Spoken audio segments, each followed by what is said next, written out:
오늘 들려드릴 이야기는 아직 이름이 커다랗게 불리지 못한 아이, 팔방이 고작 장터 한복판에서 시작된 작은 사건 하나로 사람들의 시선에 걸리는 순간을 담고 있습니다.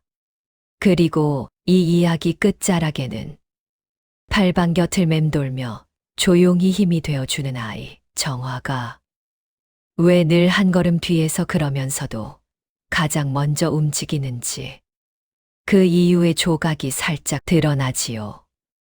이야기 시작하기 전 자, 그럼 오늘도 슈론야담의 감동적인 옛날 이야기 지금 바로 시작합니다. 슈론야담의 옛날 이야기가 계속될 수 있도록 구독과 좋아요로 응원의 마음을 보태주세요. 그럼 지금부터 조선 어느 장터에서 시작된 이야기 속으로 천천히 들어가 보겠습니다. 아침 장터는 늘 그랬듯 소란스러웠습니다. 솥에서 김이 오르고 국밥 냄새가 골목을 채우면 사람들은 허기와 함께 말을 풀어내고 말은 금세 소문이 되어 사람들 어깨 위를 떠다녔지요. 그 틈을 오가는 아이 하나. 국밥집 심부름꾼 팔방이었습니다. 팔방은 늘 바빴습니다. 국밥 그릇을 옮기고 뗄나무를 쪼개고 어른들의 말끝을 놓치지 않으려 조용히 귀를 세웠습니다. 누가 어떤 목소리로 오늘은 돈이 없다 말할 때 그 말이 진짜 허기인지 습관인지 팔방은 이상하리만큼 정확히 알아차렸으니까요. 그런데 그날은 달랐습니다. 장터 한복판에서 쌀자루 하나가 사라졌습니다. 분명 여기 있었는데 아까 분명 5자루였어. 누가 손댔어. 누가. 사람들의 눈이 서로를 찔렀습니다. 억울한 눈빛이 더 억울한 눈빛을 만들고 소라는 금세 주먹만 한 덩어리가 되어 굴러다녔습니다. 그때 팔방이 정말로 별일 아니라는 듯 조용히 말했습니다. 어제 비가 왔습니다. 사람들이 고개를 돌렸습니다. 아이 입에서 나온 말이 너무 엉뚱해 보였던 탓이지요. 팔방은 쪼그려 앉아 자루 밑바닥을 손끝으로 문질렀습니다. 손바닥에 흙이 묻어났고 그 흙은 아직 눅눅했습니다. 이 자루 밑 흙은 마르지 않았습니다. 하지만 저쪽 자루의 흙은 이미 굳었습니다.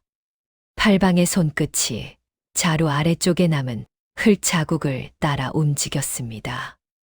마치 글씨를 읽듯 마른 흙의 결을 읽어냈지요. 비 맞은 뒤 옮겨진 자루입니다. 그러면 비가 그친 뒤에 여기로 옮긴 사람이 있다는 뜻입니다. 장터가 조용해졌습니다. 그 조용함 속에서 사람들의 숨이 한 번씩 크게 들렸습니다. 아무도 그렇게까지 생각하지 못했으니까요. 상인이 천천히 자루를 뒤집었습니다. 말 그대로 흙의 색이 달랐습니다. 같은 창고 흙이라면 나올 수 없는 미세한 차이였지요. 이게 어떻게? 그때 팔방은 아주 작은 목소리로 한마디를 더했습니다. 쌀자루를 옮기면 손바닥이 눌립니다. 손가락 끝이 아니라 손바닥 가운데가 먼저 까집니다. 사람들이 웅성거리며 주변을 둘러보는 순간 한 사내가 슬쩍 소매를 내렸습니다. 그 움직임이 너무 급해 오히려 눈에 띄었지요. 팔방의 시선이 그 사내의 소매 끝에 멈췄습니다. 그리고 사내의 손목 가까이 살갗이 살짝 벗겨진 것을 보았습니다. 저분입니다. 팔방이 말하자 사내의 눈이 흔들렸습니다. 그 흔들림이 아니다 보다 먼저 사실을 말하고 있었습니다. 사내는 버티지 못하고 고개를 떨궜습니다.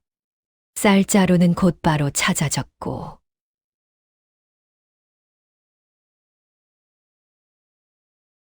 사건은 생각보다 허무하게 끝났습니다.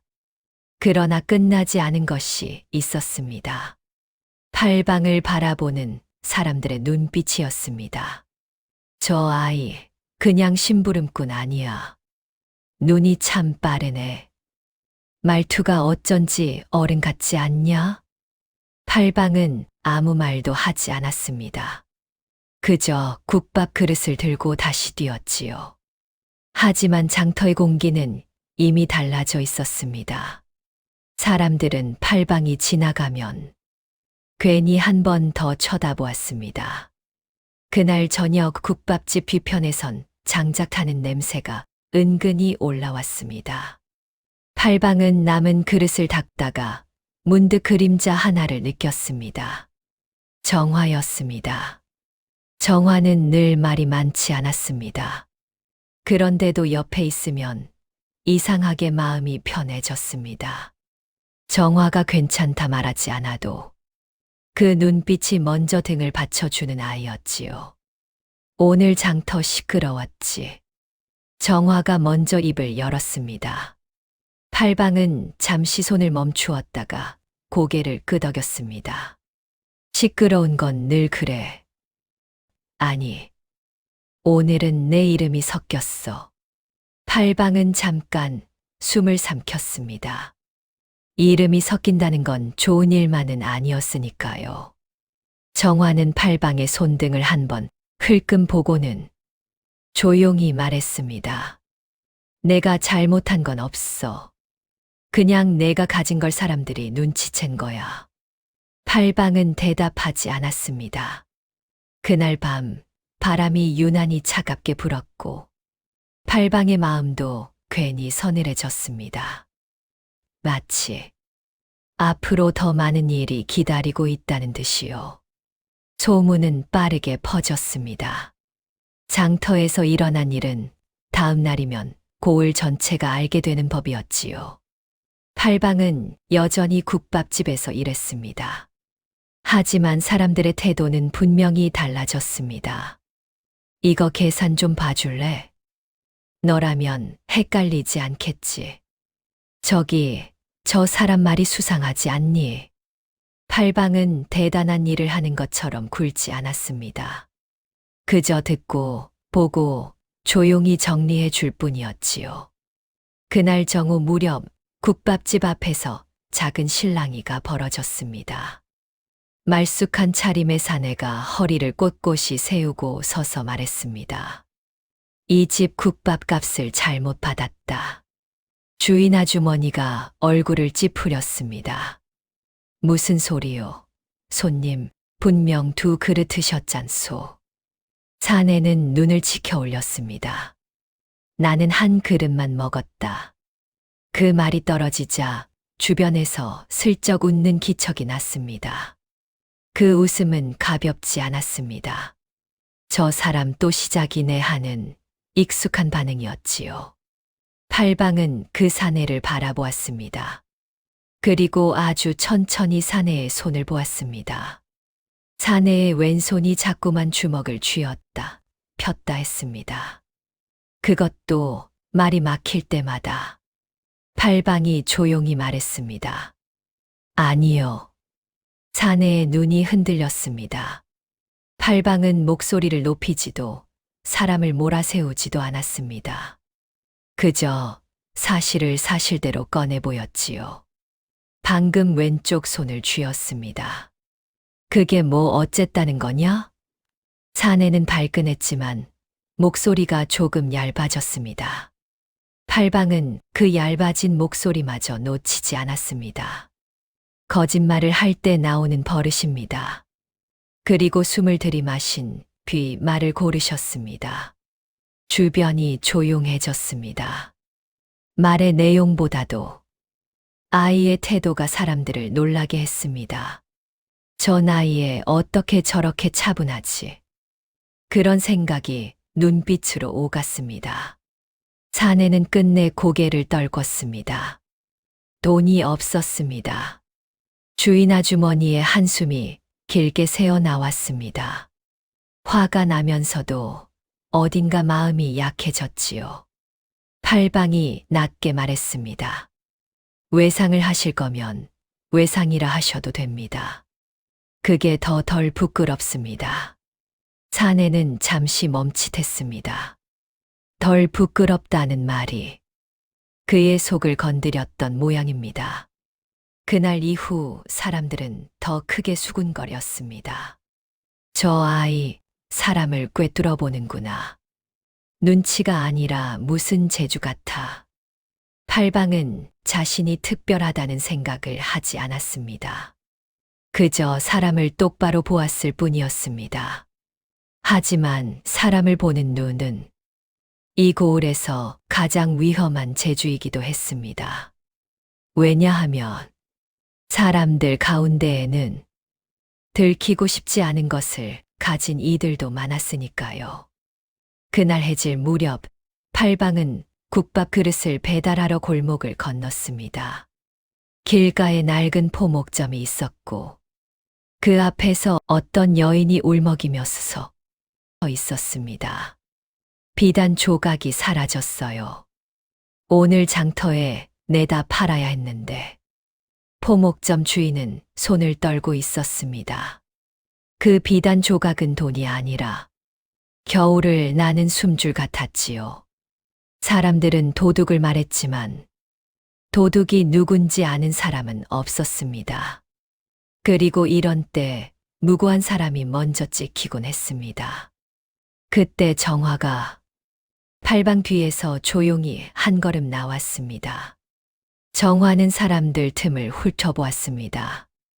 누가 먼저 말하는지, 누가 말을 피하는지, 누가 유난히 손을 숨기는지. 정화가 낮게 말했습니다. 팔방아, 저쪽, 저 산에. 팔방이 고개를 돌리자 포목점 앞에서 나도 도둑 싫다며 괜히 큰 소리치는 사내가 보였습니다. 큰 소리는 종종 마음속 떨림을 가리기 위해 더 커지지요. 팔방이 다가가자 사내는 한 발 물러섰습니다. 뭐야? 왜 와? 손을 보여주세요. 팔방의 목소리는 담담했습니다. 그러나 사내의 눈빛은 급히 흔들렸습니다. 사내는 손을 숨기려 했고 그 순간 정화가 사내의 팔목을 툭 잡았습니다. 힘으로 비트는 게 아니었습니다. 딱 도망칠 틈만 막는 정확한 손길이었지요. 사내의 소매 안쪽에서 비단 조각이 미끄러져 나왔습니다. 사람들이 숨을 삼켰습니다. 포목점 주인은 무너져 내릴 듯 고개를 떨궜고 사내는 변명을 하려 했지만 입술이 떨렸습니다. 정화가 한마디 했습니다. 손이 떨릴 때는 마음이 먼저 도망가려는 겁니다. 팔방이 조용히 덧붙였습니다. 지금이라도 돌려주면 당장 칼을 들고 쫓는 사람은 없을 겁니다. 사내는 끝내 비단을 내밀었습니다. 그리고 고개를 숙였습니다. 그때 사람들 사이에서 말이 터져 나왔습니다. 팔방이랑 그 옆에 정화, 저 둘은 뭐냐? 둘이 같이 다니면 사건이 풀려. 정화는 몸이 빠르고 팔방은 눈이 빠르고 소문은 그렇게 모양을 바꿔 자랐습니다. 이제 팔방은 심부름꾼이 아니라 사람들이 의지하고 싶은 아이가 되어가고 있었습니다. 그러나 의지라는 것은 때로 표적이 되기도 합니다. 그리고 그날 밤 그 표적을 바라보는 시선이 어두운 곳에서 조용히 깜빡였습니다. 그날 밤 국밥집 뒷마당은 조용했습니다. 낮에 그토록 많은 말이 오가던 자리가 거짓말처럼 잠잠해지면 사람 마음도 늦게야 제 소리를 내기 시작하지요. 팔방은 물을 길어오다가 문득 누군가 자신을 부르는 기척을 느꼈습니다. 팔방아, 윤씨 부인이었습니다. 고을에서 제법 이름이 있는 집안의 안주인이기도 했고 국밥집 살림을 쥐고 있는 사람이기도 했지요. 팔방은 조심히 고개를 숙였습니다. 부르셨습니까, 마님? 윤씨. 부인은 팔방을 한참 바라보았습니다. 그 눈빛은 차갑지 않았습니다. 그렇다고 따뜻하지만도 않았지요. 마치 오래 숨겨둔 걱정을 꺼내 들고 살피는 눈빛이었습니다. 요즘 내 이야기가 들린다. 팔방은 아무 말도 하지 않았습니다. 말이 길어질수록 실수도 길어지는 법이니까요. 윤 씨 부인은 조용히 이어 말했습니다. 사람들이 널 보더라. 그건 좋은 일일 수도 있고 아주 나쁜 일일 수도 있다. 팔방은 고개를 조금 들었습니다. 윤 씨 부인은 손끝으로 등잔심지를 다듬으며 말했습니다. 눈에 띄는 건 축복이기도 하지만 칼날이 되기도 한다. 그 말이 떨어지자 팔방의 속이 조용히 내려앉았습니다. 윤 씨 부인은 팔방을 겁주려는 게 아니었습니다. 정말로 살아남는 법을 알려주려는 목소리였지요. 너는 너무 빨리 알아차린다. 너는 너무 정확히 본다. 세상은 그런 아이를 좋아하기도 하지만 두려워하기도 한다. 팔방은 입술을 달싹이다가 끝내 짧게 대답했습니다. 명심하겠습니다. 그때 방문 밖에서 발소리가 아주 조용히 지나갔습니다. 정화였습니다. 정화는 안으로 들어오지 않았습니다.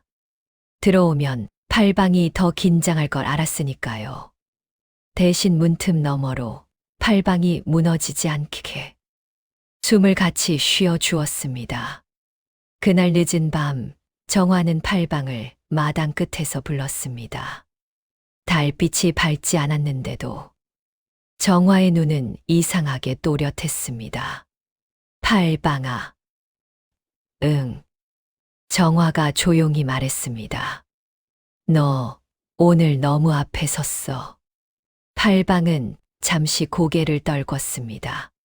사람들이 도둑 맞으면 누가 봐도 불쌍하잖아. 그래서 그냥 본 걸 말했어. 정화가 고개를 끄덕였습니다. 그리고 아주 짧게 말했습니다. 그러면 내가 옆에 있을게.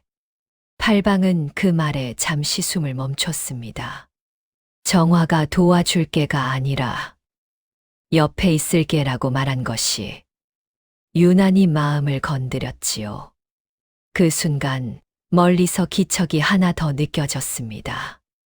누군가 담장 너머에서 움직인 듯한 아주 얇은 소리였습니다. 정화가 먼저 고개를 돌렸습니다. 팔방보다 정화가 먼저 위험을 보는 때가 많았습니다. 누구야?